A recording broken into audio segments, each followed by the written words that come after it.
What's up guys, welcome to the GC journey. In this episode we complete preparing the GC to go to the dyno. If you watched one of the previous episodes where we did the battery trunk relocation, then you will know that we also did the oil pressure sensor and the boost controller. So the plan in this episode is to do the blow-off valve. There's currently a forged blow-off valve and I want to replace it with a Tial blow-off valve. Now with the Tial blow-off valve, the bonnet, when you close it, it hits on the blow-off valve, it doesn't fit.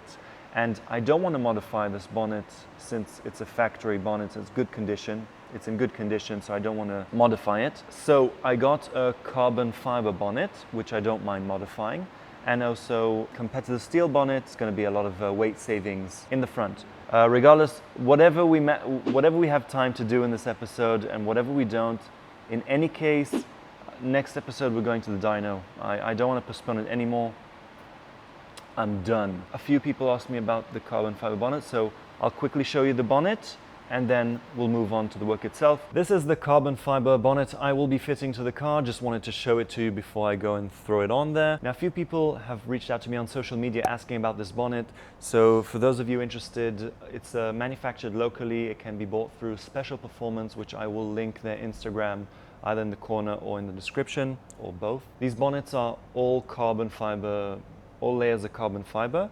I specifically requested this one to have the bottom layer fiberglass just because it was a bit cheaper. In hindsight, I wouldn't have done that. I don't recommend it. I would say the finish of this bonnet is 8 out of 10. It does have all the mounting bolts for the bonnet catch and the two mounting brackets. It does have the holes to fit the factory bonnet scoop. The rest of the holes need to be drilled out by the customer. The side vents are molded in. They can't be removed. And I haven't weighed it yet, so I don't know exactly how much it weighs, but I will get back to you on that in the future. And last thing I can say is that I'm not going to be leaving it bare. I'm going to have it paint matched with the car because I only want it for the weight savings. Okay, so the blow-off valve is on, the bonnet is on. Before finalizing everything, we found that the bonnet, in order to close, is hitting on two places now.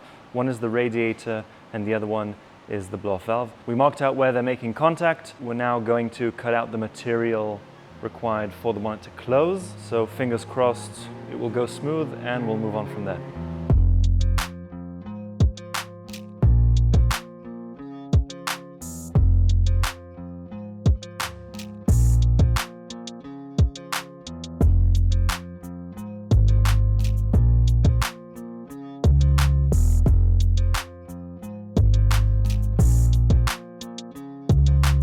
Right, so the carbon fiber bonnet has been fitted, the Tial blow-off valve has been fitted. Now, the bonnet needed a bit more work than I anticipated. We had to cut out a place for the radiator where it was making contact, where the blow-off valve was, and we had to cut out where the header tank cap was making contact with the bonnet as well. So 3 places we had to cut out. Not that I wanted to, but that's what needed to be done. And now it looks like everything clears, nothing is making contact, so that's a good thing. I need to see about fitting the bonnet scoop, because right now it looks like the lines, the holes don't line up very well. So I'll look into that. But before that, like I mentioned earlier, the bonnet won't be kept carbon. I'm going to paint match it to the body of the car. So for that,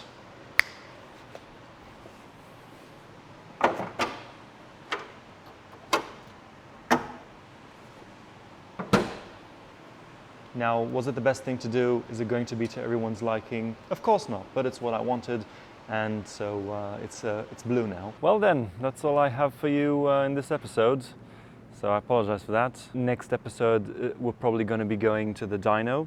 Not probably.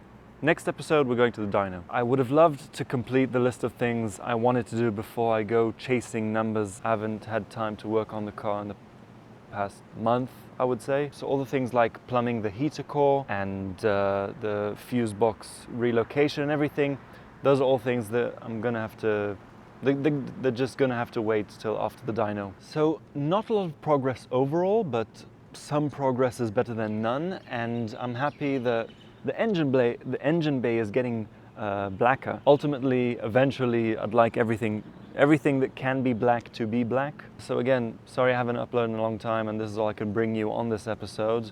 I was hoping that, by the time I get an episode out, I'll have done a lot more to the car.